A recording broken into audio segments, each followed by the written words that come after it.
Hello, friends. We're going to look at young marble giants from Wales in 1978. Alison Staton was the lead vocalist. Minimalist instrumentation was provided by Phil and Stu Moxham. Their sound stood in contrast to the punk that dominated the underground in the late 70s.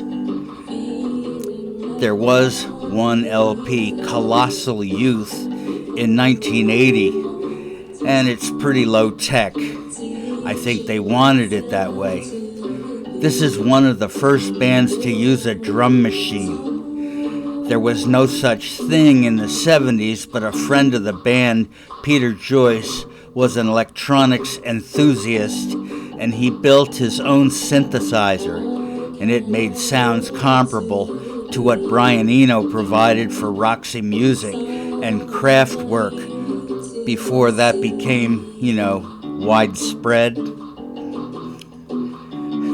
Young Marble Giants' first recording was included on a comp album, The War Over, on Z Block Records.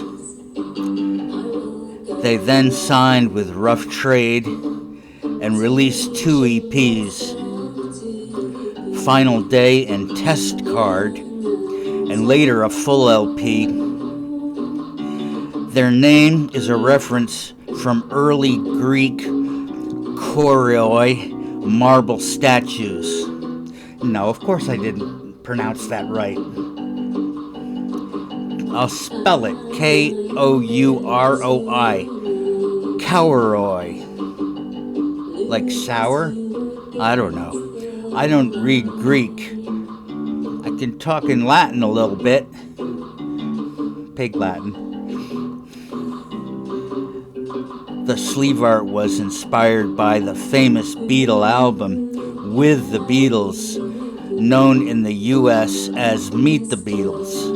You know that. It's the one with the dark background and the 4 faces kind of like peering out at you, 3 on top and 1 on the bottom. And it looks like John is a giant and that Paul is just a little kid, because they're standing kind of in order with John first and Paul somewhere down the line. And because of the dark background, you can't really tell that that's what's happening, because all you see are the faces.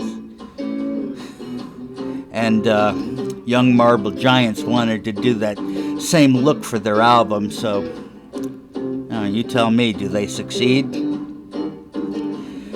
They toured North America and Europe.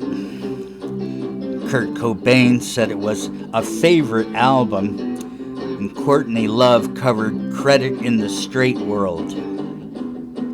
After breaking up in 1980, Stu Moxham formed The Gist, Alison Staton formed Weekend, and Phil Moxham played bass for the Communards and Everything But That Girl.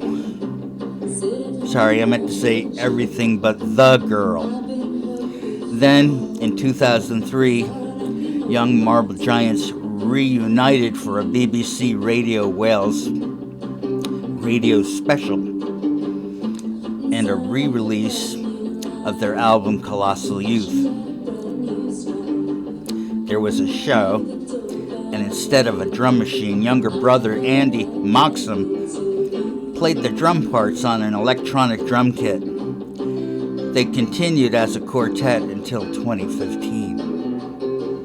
The lesson here is, put one album out, it might become a unique, sought-after collectible. A piece of art, like a statue. And look at those symbols back there. Wow.